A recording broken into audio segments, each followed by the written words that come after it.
We are excited to have you join us here at the Center for Conservative Women. If you're new to our organization, we work with young women in college and we help prepare them for leadership in the conservative movement. And we promote leading conservative women.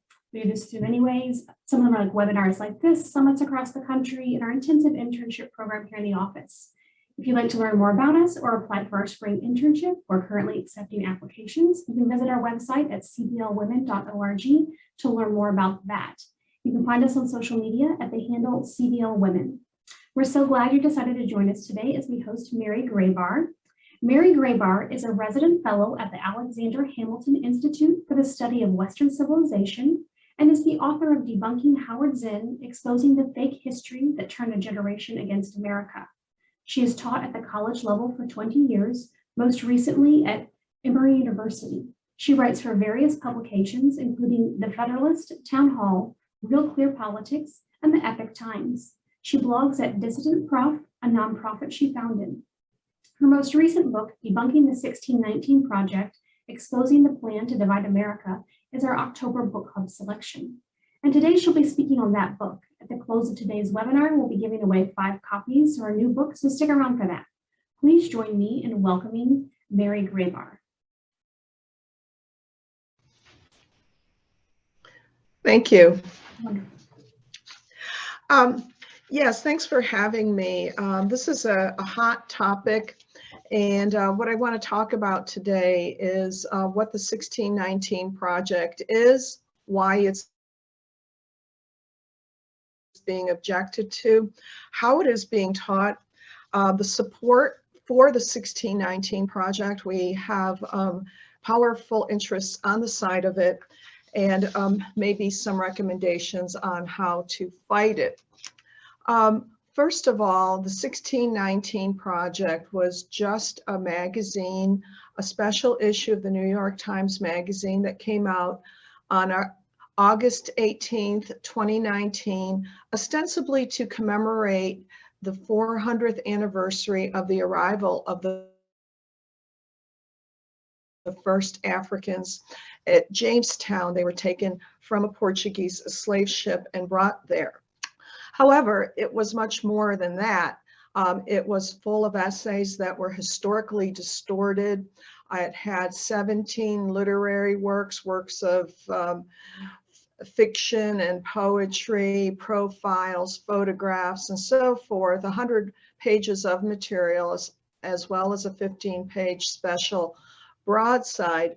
Most people would probably not have objected to it. You know, we know that the New York Times has a left leaning and it's getting more and more leftward, but the objection was to the fact that this was immediately put into 3,500 schools across the country. There were pre-packaged lesson plans, reading excerpts, discussion questions, and Quizlets. This was a well-coordinated, well-funded event that was done in collaboration with the Pulitzer Center. So this is where the objection rightfully comes from. And parents have been outraged by it. Dozens of historians objected to the falsifications of history. But you don't need to be a historian to understand where this project is coming from. It's anti-Americanism. Its hatred of the founding principles of this nation, and its objective of replacing 1776 with 1619. Just as, you know, people have objected to the misrepresentations of slavery in textbooks of the past as a benign institution, people are objecting to this depiction of American history by the 1619 Project, and they have had dozens of historians who have come out against it.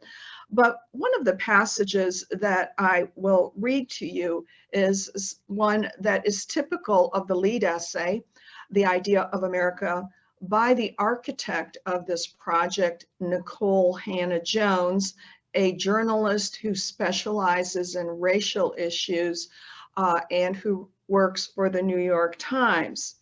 So second graders might be reading or having read to them a sentence like this. In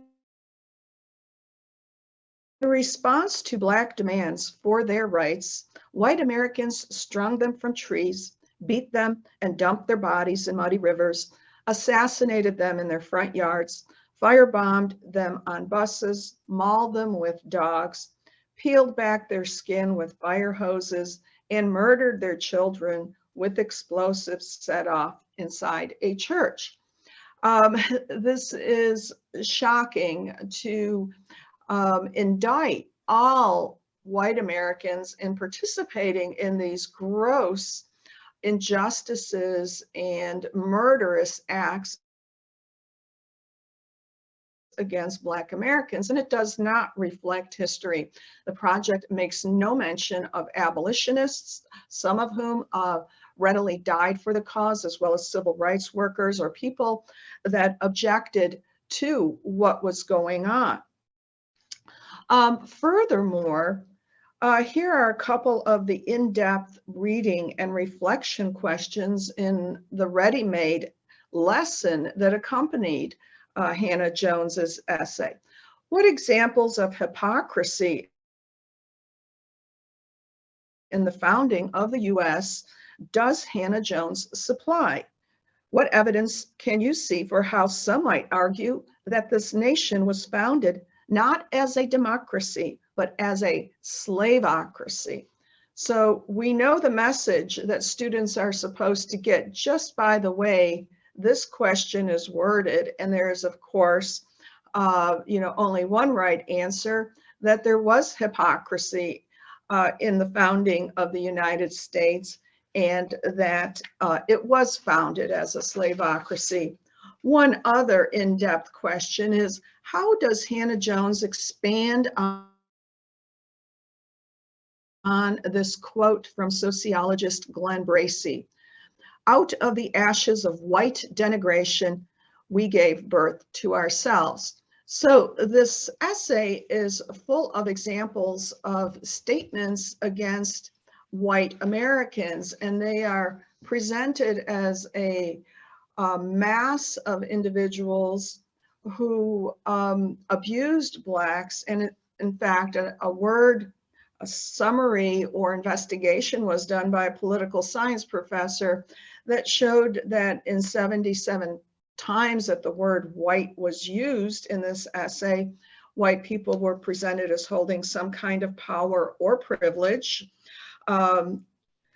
which was always unearned or illegitimate. And in 32 cases, the word is associated with oppression, injustice, or cruelty.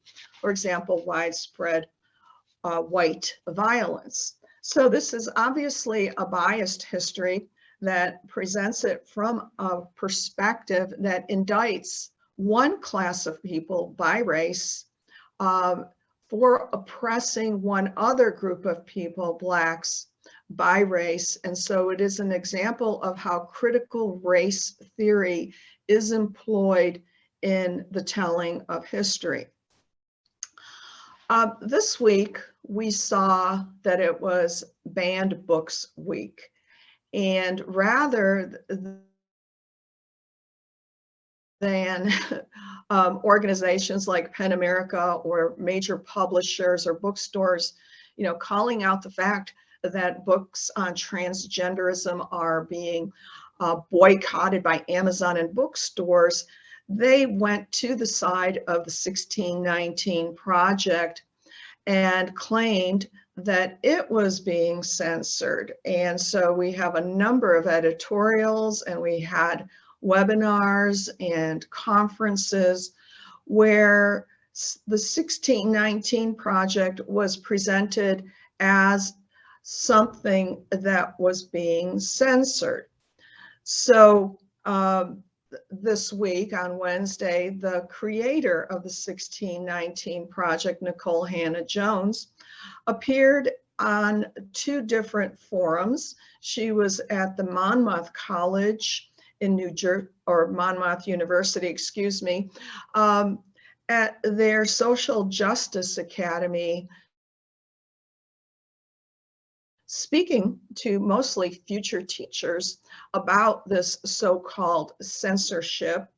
And then she was also on a panel for Random House, who is publishing her book in hardcover, as well as a book related to it, a children's book. Those are coming out in November. So the subsidiary is called One World Books, and she appeared as a panelist, again, pretending that the objections by parents and citizens are forms of censorship.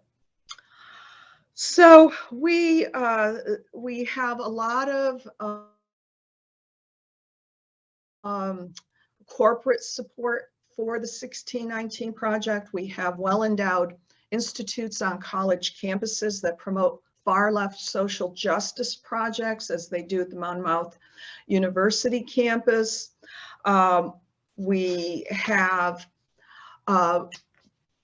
publishers, other publishers, Scholastic, which is also distributing the 1619 project. We have nonprofits like the Pulitzer Center that, in a well-collaborated plan, had all these lessons ready-made and ready to go. The Pulitzer Center is not related to the Pulitzer Prize, which was a prize that Nicole Hannah-Jones won, ironically. But it is a nonprofit that is supported by mainly the Omidyar Foundation, that supports far left causes and the Trump resistance campaigns, Democratic causes, Hillary Clinton for president. And it's also supported by the Mark Zuckerberg Foundation. So Facebook is supporting it. So you've got these powerful left-wing nonprofits that are supporting it. You have teachers unions supporting it. The AFT has come out with a professional development course incorporating it. So teachers who want to advance will take this up. The Anti-Defamation League is supporting it, fighting efforts to keep it out of classrooms. So is the Zen Education Project. And so we have these powerful, powerful interests that are promoting the 1619 project and basically ignoring the historical falsehoods. So the situation, I admit, seems hopeless. And my friend Wilfred McClay, who wrote Land of Hope, the new textbook that is being promoted as a curriculum, wrote this morning in Law and Liberty that, you know, we seem to be in a time of apocalyptic assertions and profanity-laden tirades and public shaming tactics and moral accusations, and that these are taking the place of rational discourse and the steadfast rule of law.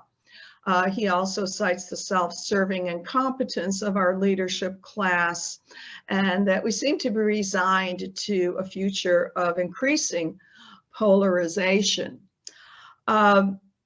But, you know, he is accused of promoting a whitewashed version of history, which his book is not.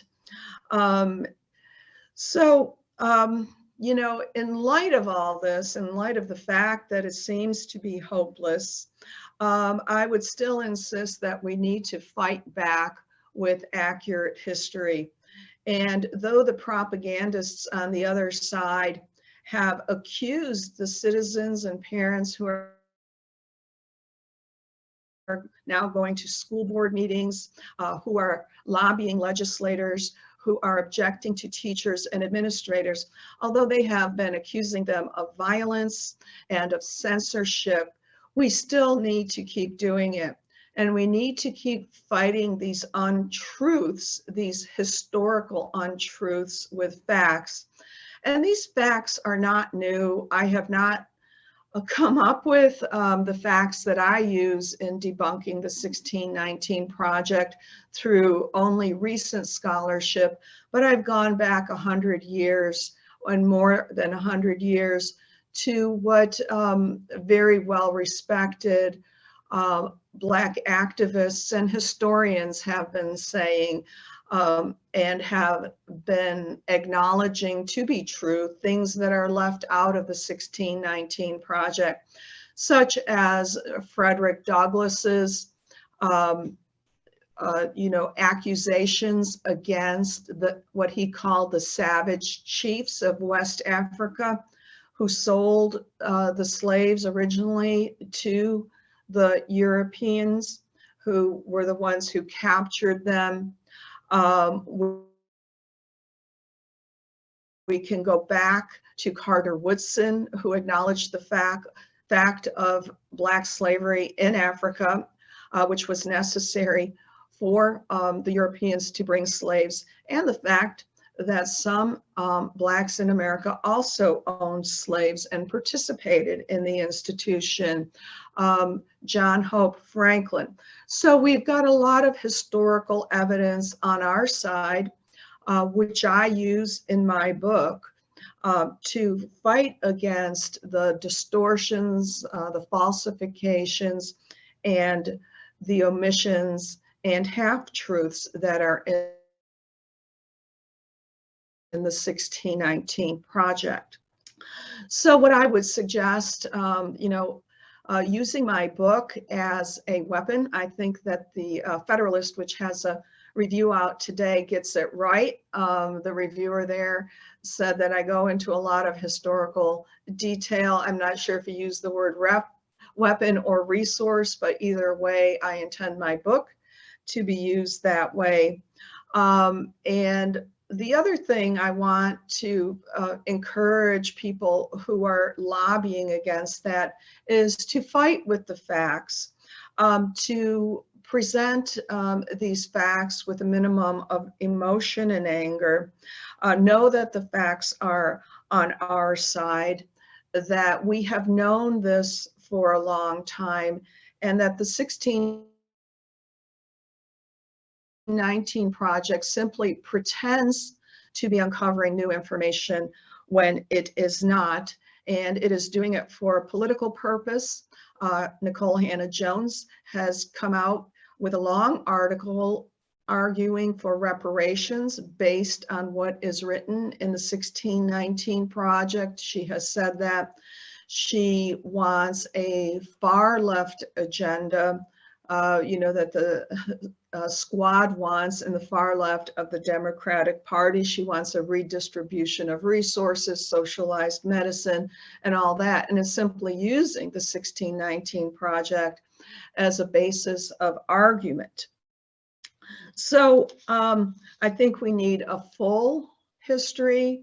We need one that looks at slavery from a multicultural perspective, from a worldwide perspective, acknowledge that it was a practice that was condoned by all the major religions, practiced as far back in history as we can go, in every place on the globe. In 1776, it was practiced everywhere except for Western Europe. But then it was in the colonies, although not exactly in Western Europe and Antarctica, but every place else it was being practiced by indigenous tribes in Africa, China, Russia, and everywhere else. And so that's the approach that I take in my book. I have just a few minutes. And so what I want to do is just describe some of the major points that I address in my book that was praised today as being very well researched. And as a matter of fact, the reviewer thought that I really loaded it up with research and facts. So here are some of the myths that I do debunk. Slavery here was quote, unlike anything that had existed in the world before. That's a claim that's made by the 1619 Project that is absolutely false. The claim is also made that slaves were kidnapped from Africa by Europeans. That is absolutely false. It was tried a few times by the Portuguese, but was abandoned because the men were summarily killed. So the Europeans who bought slaves relied on the Africans to capture them and then to sell them to Middle African or Muslim middlemen. The idea that these slaves had been leading peaceful lives in Africa, no, they were already enslaved. That this country began in 1619 as a slaveocracy. There is still considerable debate about what the exact status was of those Africans that came here in 1619. But one thing we do know for sure is that they were not recruited with the intent purpose of, using them as slaves and establishing a country that was a slaveocracy, that slaves were considered to be subhuman. They, of course, did not have the same rights as free whites or free blacks or even as indentured servants, but they were not considered to be subhuman, that only white people owned slaves, that the cotton picked and produced by slaves was responsible for half of the GDP. That is grossly exaggerated by a factor of 10. That blacks on their own fought for freedom. That is untrue. Blacks and whites worked together for freedom in the abolitionist movement and in the civil rights movement. That all white people benefited from slavery and supported it in some way. That colonization was an idea that Abraham Lincoln had in order to get rid of blacks, whom he wanted to see as enslaved into perpetuity, which is not true. He hated slavery. And that slavery was white America's original sin. That is a phrase that is distorted in history and, taken out of context.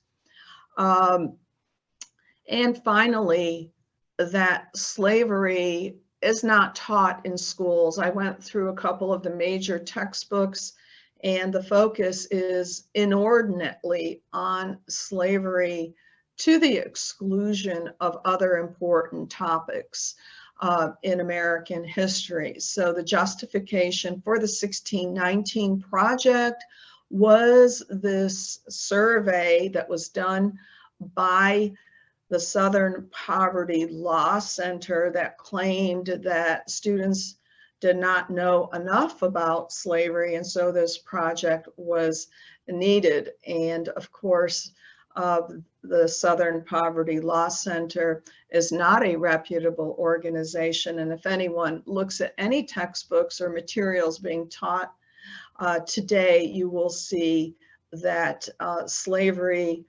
is a major part of the lessons, and that slavery is taught in a biased manner that also presents it as being something that was unique to this country when it was not.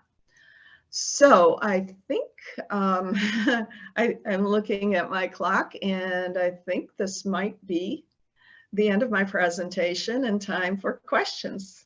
We have plenty of those, so thank you so much. First question, so one student is asking, I know everyone says we should talk to our friends about this issue, like critical race theory and the 1619 Project, but how do we talk to our parents and like some of our friends' parents? Because we don't really, she said, we don't see that they really get how important this topic is. So how to talk to people who may not sort of understand how pernicious this is? Yes. Yeah, well, that's why one of the reasons, aside from the fact that they were respected historians, is I did bring in people like John Hope Franklin and Carter Woodson and Frederick Douglass, who understood that this was not a uniquely white institution. Everyone understood that slavery had existed at all times. And I would suggest that they go back and suggest that they read these earlier Black historians, of which Nicole Hannah-Jones and the other writers of the 1619 Project seem to be unaware. They don't cite them. They don't say the same things that these historians had said. So, obviously, Frederick Douglass was not for slavery, nor was John Hope Franklin, though he was writing around in the 1940s and 50s at the beginning. They both condemned it, but they also acknowledged the reality, the context of it. And I think it needs to be acknowledged as well. And what also should be acknowledged is the fact that slavery, though illegal, continues to this day in China, in parts of Africa. And so that is where the real activism should be directed, in my opinion. That's a strong argument that I make as well, that slavery is awful and we should be discussing the fact that it still exists, and we should be working on that when we discuss this topic. The next question would be, why do you think this is happening now? The 1619 Project, why now? Well, there were other articles that were written in commemoration in USA Today and in Time Magazine. And obviously they weren't as well coordinated, to be a curriculum as the 1619 Project by the New York Times. Nicole Hannah-Jones has spoken about this repeatedly, most recently on Wednesday, that she was inspired by her high school teacher, Mr. Ray Dial. When she was 16 years old, she took a Black Studies course from him, and he recommended, he assigned some essays by Lerone Bennett, and he gave her this book called Before the Mayflower. Now, Lerone Bennett was a writer for Ebony magazine in the 1960s.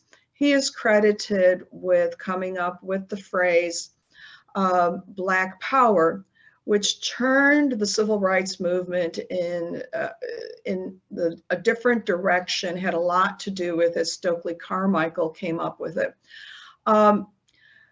But I think it was done specifically in order to make the argument for reparations, which she did in an article in June 2020.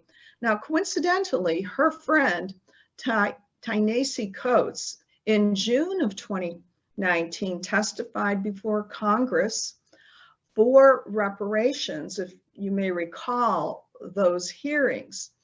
And he made the same arguments that are being made in the 1619 Project. So I think that the editors of the New York Times, along with Nicole Hannah-Jones, saw this as an opportune moment to argue for reparations. So there is a political agenda behind it. So we have the pseudo history to support reparations and all other kinds of left-wing social causes. So the date was exploited for political purposes. Okay. Have you heard about anything about in the 1960s when the Civil Rights Act and those were being passed, and a lot of the leadership at the time actually were in discussions about should there be reparations, and instead they opted to go for the legislation of the Great Society? Do you know anything about that? No, that's an interesting point. I don't know if that had been made, or if that was a viable option, I would think that there would be very little support for reparations. You know, the 64 Civil Rights Act, you know, it was interesting the way it was passed, and I forget who put in there the idea of equal rights based on sex, and thinking that, you know, if the Southerners or some of the congressmen saw that, they wouldn't go for it and would nix it, and that, you know, would be a strategy to sabotage it. But I had not heard of that, and that's an interesting point, because I am following up on you know, this current move now for reparations, and it's being done on two levels. It's being done on the local level alongside a national call for reparations. So that would be interesting. I'd like to learn more about that. Okay. The next question would be, is there a way we can support more moderate or conservative professors on our college campuses? Yeah, well, that's something that I had been agitating for when I was still teaching, because I'd been canceled a couple times from part-time positions for writing about the corruption of education. And yeah, you know, I'm glad to see the public finally rising up, because that's what I was trying to get people to do before you know, I left academia in 2013. I would speak to Tea Party groups and say, look, you need to call the college president of this public university, Kennesaw State University in Georgia. They're having this conference, and it's clearly a Marxist conference. They're doing this, they're introducing multicultural math. And I think, you know, the public just wasn't aware of it, wasn't inspired enough. But I think now people need to lobby, and they need to get in touch with their elected representatives. And at the K through 12 level, you know, call out, you know, call the school boards, go to the meetings. And I know that political organizing does work. The power that the left has is they can get bodies out there. They can make the calls. Of course, they're getting money to do that, and conservatives are often busy working and doing other things. But even a phone call, if enough people call, and if legislators feel the pressure, they will do something. And you know, I once testified before a committee in the Georgia, before the Georgia Judiciary Committee about, I'd been at a conference and heard an education professor agree to give her students extra credit for lobbying legislators to not enforce immigration law, clearly a violation. And I think if enough people had called and objected, perhaps something would have happened to that professor, or, you know, they would have been more careful. So I think we just need the support of the public very much. So it's often about making people aware, and then also at the same time getting them involved. That's the difficult part. Exactly. The next question is, as a fellow of the Western Civilization group, why do you think that so many people are hating on the West? Why do I think so many people are hostile to the West? Yes. Yeah, well, that's been an ongoing project of actually the Marxists from 1919, when the Communist Party established itself in New York City. So since that time, Western civilization has been aligned with capitalism, which is presented as based on greed, as opposed to primitive cultures like the Native Americans, who presumably were peace-loving, and, they shared, they lived in kind of like communes, proto-communist regimes, or at least the way they would present those regimes. So that has been part of the communist propaganda all along since 1919. Howard Zinn promotes it. And so it is used in order to smear Western civilization as responsible for death and depression, and to present primitive cultures as being like communist cultures, which are gentle and collaborative and so forth. And of course, if you know the history of pre-Columbian America, you will know that warfare was, and slavery was not introduced by the Europeans.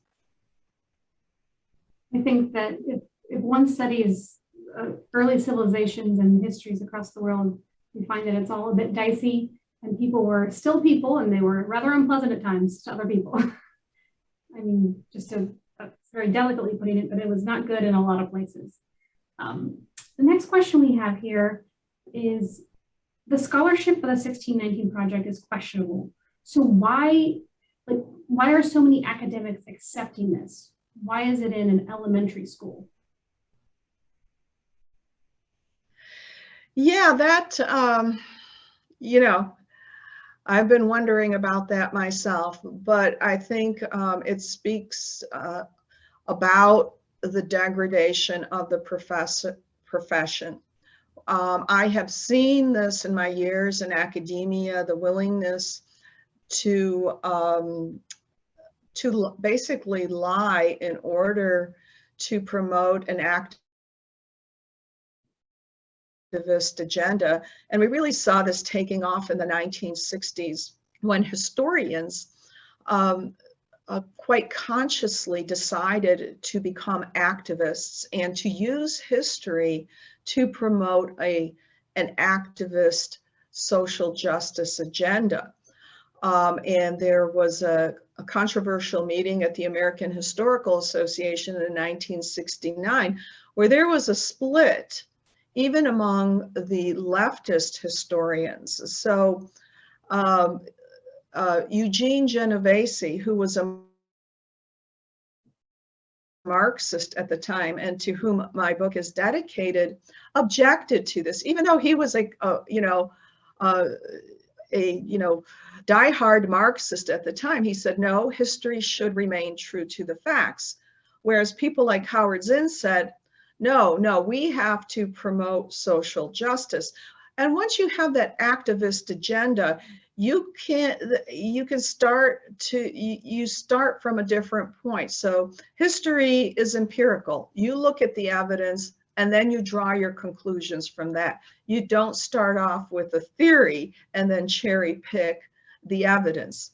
And so we've gone down this slippery slope since then. And I think a lot of people are educated in that way to be social justice activists and to see honest history as supporting something bad, and they are also emotionally invested in this. I've, in reaction to my Howard Zinn book, I've just seen teachers and academics just, without even opening a page or reading a book, just react as if I am proposing, a Nazi regime. I've been called a Nazi and a fascist for doing that, but rather than looking at the facts, they react emotionally. And that's why I think we need to, as calmly as we can, present the facts and let our arguments stand on the facts. One of my arguments has always been that the public education system in our country seems to have broken down in the teaching of civics and history. And when we bring to bear facts and things that don't align with with people's emotions or their political views, they almost automatically reject it, when in reality, I think that had they been given a better education, they might have seen the truth for what it is, even if it's hard to swallow at times.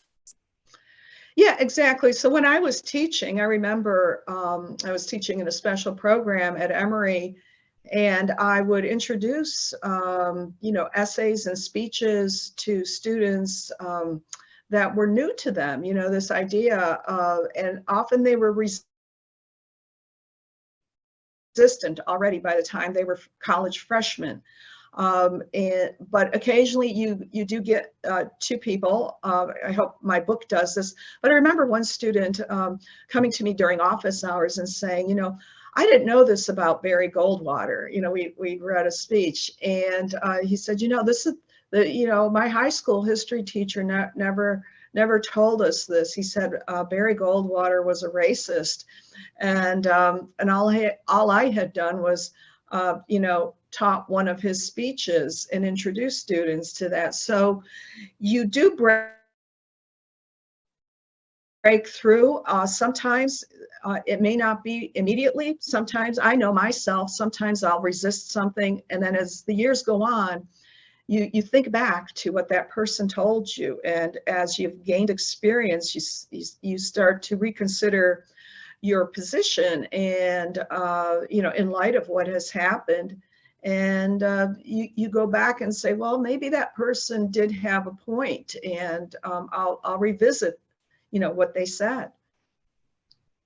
Yes, it's always helpful when people can do that. I know that, that can be difficult at times. From what you're saying, you wrote this book about Howard Zinn. Does your current book, the 1619 Project, Debunking It, does this build upon the book that you've written previously? Well, yes, it does. I very briefly point out the similarities that Howard Zinn sort of paved the way for the 1619 Project. He tried to delegitimize the United States, attacked the very existence of this country. What he said about 1776 and the founding, and the 1619 Project does the same thing. So, both books attack America at its roots, at its founding principles. The 1619 Project does it in a slightly different way. And of course, Howard Zinn was a historian. He was capable of doing legitimate history, but he chose to manipulate the evidence in order to distort it to his Marxist view. But what I try to do in both books is to look at the claims that are made in both of these accounts, in both People's History of the United States and the 1619 Project. Look at what's been left out, look at how the evidence has been distorted, and to just simply provide, an alternative to what they are saying. So if a reader is reading a People's History or the 1619 Project and says, well, wait, that doesn't sound right, I hope they can go to my book and see where I point out, yes, this indeed is not right. It's either distorted or it's a falsification. And so I'm trying to provide a resource for people to argue against both of these falsified histories. So I try to do both in a methodical manner, and hopefully in a way that is enjoyable to read, and also bringing new facets of history to light that a lot of people don't know about. Excellent. And that's definitely what I've been finding reading this. It's just been, okay, it's very, very information filled, and I think it's extremely important We have time for one more question, and this is always my favorite. What books have you been reading lately, or what books would you recommend to young women to read, in addition to both of yours, because I think they're both important? Yeah, well, I mentioned Land of Hope by Wilfred McClay. That is very good. It's a great introduction. It's especially good, I think, for young people, for high school students. I rely on a number of resources. You can look at my works cited for some of the resources. I relied a lot on scholarly works, but I'm a big fan of biographies because I like stories, and I think we can learn about history through reading about a person's life. And I found that the 6-volume biography of Jefferson by Dumas Malone, which happens to be sitting on the bookshelf downstairs here in the Alexander Hamilton Institute, that was left by Eugene Genovese, is quite an enjoyable read, and very informative and very even-handed. So I for some reason, I read John Hope Franklin's book on emancipation, on the Emancipation Proclamation that was published in 1963. Alan Guelzo's books are good. Kevin Gutzman.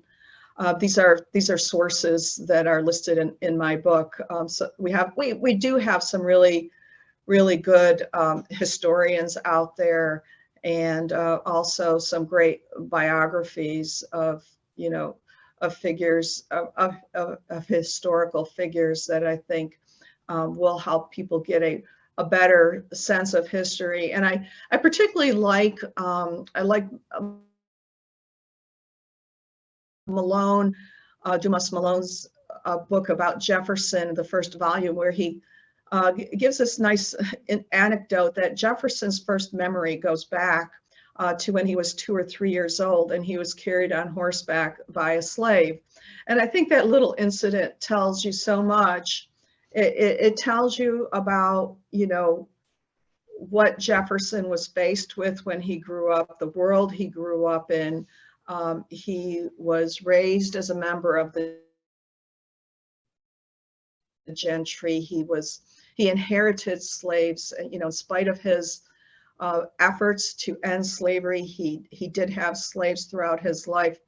But it also, it also debunks this idea that Hannah Jones presents, that slaves were seen as subhuman. That's not the case. I'm not denying that there was mistreatment of slaves, as there has been around the world. But it kind of gives you a snapshot of what it was like. And he also describes that he was carried on a pillow on horseback. And I'm trying to imagine that. How do you ride a horse with a 2-year-old on a pillow? So, that's the kind of biography that was, written in the past. And so I like to read those kinds of stories. And then, of course, there are the scholarly articles that I, drew statistics from, the Supreme Court cases from, and so forth. Sounds wonderful. Well, thank you so much for joining us today, Mary. I know that this is all information we need to hear, and I think that the lack of proper historical education in our country has been it's showing itself to be a real problem. And so we highly recommend that everyone, we're going to get ready to announce the book giveaway winners of this book, but if you don't win one, we really encourage you to get it and just read it. I think that it'll teach you a lot, and you'll be able to discuss the things that are happening in the world today. And, a lot of our local communities and your local elementary school, most likely. So I think it'll help you just talk about the issues in a better and more informed fashion.